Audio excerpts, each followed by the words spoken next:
Ladies and gentlemen, each year Cybersec chooses to honor an outstanding personality or exceptional entity with the European Cybersec Award. This award recognizes leading voices and trendsetters who underline the strategic importance of cybersecurity as part of national, social, and economic security.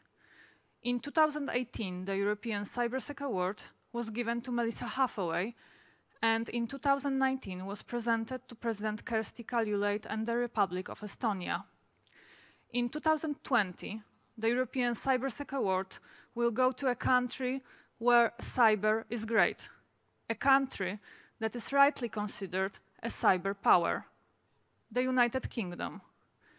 The UK's proactive and innovative approach to emerging and disruptive technologies and to building its cyber policies and capabilities domestically and internationally with like-minded countries conducted within legal and ethical arrangements is the way towards fighting against adversarial internet, which is in line with the spirit we convey at Cybersec. From the active cyber defense by National Cybersecurity Centre, a key strand in UK's approach to cyber threats, to the field of identification and attribution of cyber attacks, in which it is a frontrunner, the UK has always put forward real, tangible actions to protect cyberspace from hostile behaviors, including learning from the failures in doing so, as in the case of NHS computers infected by WannaCry, later attributed also thanks to the UK assessment to North Korea. This situational awareness has already for some time allowed the British government to take appropriate countermeasures and shares this world-leading expertise with its allies to strengthen the collective response to common threats. The UK has also encouraged allies to collaborate on attribution of international cyber attacks. This approach can be illustrated with a great quote by former UK Attorney General Jeremy Wright, who said that cyberspace is not and must never be a lawless world. Thus, the UK is driving force in the debate on countermeasures towards cyber hostile countries and the consequences for any breach of international law. This includes an approach that has recently become a real issue, namely that in the case of cyber attack, which results in death, and victim state is allowed to respond with the use of force against the original attacker, including cyber but also non-cyber means. And the UK is also a frontrunner when it comes to a development of offensive cyber capabilities, which can be used against adversaries. It is expected that the UK government will launch a long-awaited national cyber force, jointly run by the military and GCHQ, at the end of this year. In fact, the UK, as the first NATO ally, declared that those capabilities will be shared with NATO members when needed. Now more countries follow suit. In the same collaborative manner, the former Foreign Secretary Jeremy Hunt said, NATO countries must work together to deter Russia's malicious global cyber campaign, because by working together, we are better at defending ourselves against dangers in cyberspace. We can now observe that UK is advocating for strengthening and adopting NATO's power of deterrence to meet the challenge of the cyber age. The creation of a vibrant cybersecurity ecosystem and UK efforts in promoting state-of-the-art technology on the global stage should also be underlined, as it has been instrumental. Something you have really seen in the UK pavilion since the very first edition of Cybersec Expo shows.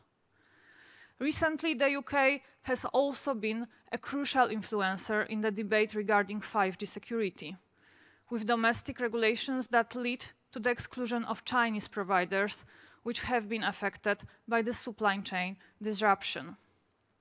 And within European actions, indeed influenced by Sir Julian King, former European Commissioner for Security Union, who directed the EU adaptation of the cybersecurity toolbox for 5G networks, this common European approach paved the way for concrete measures to help ensure the security of 5G across the EU.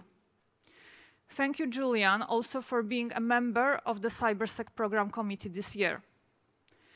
Today, we would also like to recognize and thank personally to one and only Kieran Martin for his proactive stance in protecting cyberspace against adversarial threats, and also for his support of Cybersec Program Committee.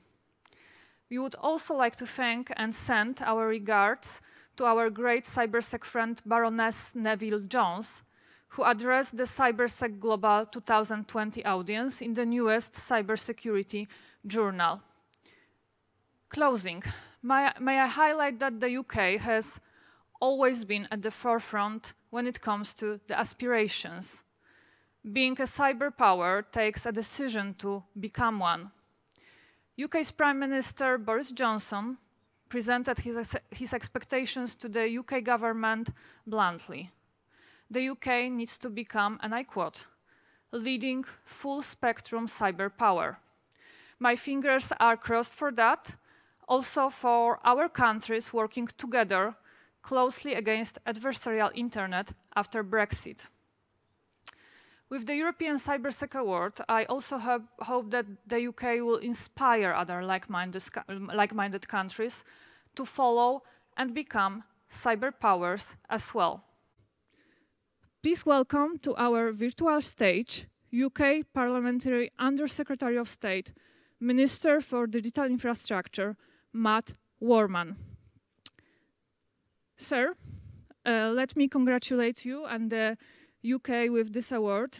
I invite you to address the Cybersec audience, and we will deliver the statue anytime soon. Thank you.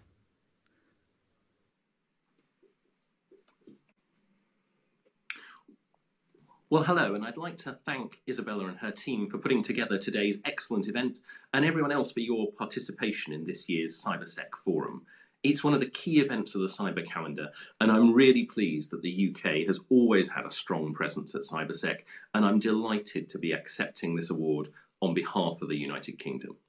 We launched our national cybersecurity strategy in 2016 to transform our approach to tackling cyber threats and make a significant impact on the security and resilience of the nation. And I want to share some of those successes with you. Good cybersecurity is essential for a modern digital economy, and that's why we've invested almost £2 billion in the strategy. It's a true partnership between government, industry, and academia. And we've worked with our Five Eyes intelligence partners in Australia, Canada, New Zealand, and the USA to call out state-sponsored attacks. We've increased our law enforcement capability, training police officers and giving them the tools to identify and pursue offenders. And the second area is protecting our critical assets. In 2016, we set up the National Cybersecurity Centre to provide a centre of expertise within government. Since then, the NCSC has dealt with over 2,000 significant cyber attacks. And as Isabella mentioned, the NCSC's active cyber defence programme has helped ramp up the security of the public sector and demonstrates what can be done at a national level to improve digital resilience. The third area is improving the resilience of the broader economy and protecting our citizens. We've helped organisations become more secure by strengthening regulation and providing top quality guidance and support.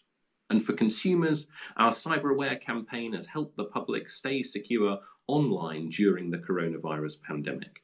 And our suspicious email reporting service has enabled the public to report over 2.3 million emails, resulting in the removal of over 9,000 scams and over 22,000 malicious URLs. So the UK is now safer and more secure as a result of this work. And I pay tribute to the NCSC's outgoing Chief Executive, Kieran Martin, for the really significant role he has personally played in this. Part of our success can be attributed to the strong international relationships we've built. And Poland is an active member of that core group of like-minded partners. Cyber attacks do not respect international boundaries, and many of the threats and vulnerabilities we face are shared around the globe. One recent example of how international engagement can further our collective ambitions is the recent publication of the first globally applicable standard for cybersecurity of IoT devices, s06e24 This has been informed by the UK's Code of Practice for Consumer IoT Security and is the output of years of feedback from industry and academia. Creating a sensible policy and regulatory framework that reduces cyber risk to the citizen and to businesses provides a trusted, resilient and reliable digital environment which reduces cyber risk in the economy and is an important element of the cyber power Isabella referred to just now. But challenges persist. The threat remains high and continues to evolve. The coronavirus pandemic has increased the challenges we face around digital security as our dependence on technology to work, connect and monitor the spread of the virus increases. So we need to continue investing in a highly skilled workforce, growing our cybersecurity ecosystem and increasing our capability to ensure the UK is well equipped to handle our increasingly digitised world and the threats it brings with it. I hope that's a helpful summary of what we're doing in the UK. We believe this is the foundation for a strong digital economy. And once again, on behalf of the UK, thank you for this award. I look forward to us all continuing to work together. Thank you very much, and congratulations, UK. Congratulations for hard work on managing things that are elusive and planning a step ahead of all the players with hostile purposes. Thank you very much, Madam Chair.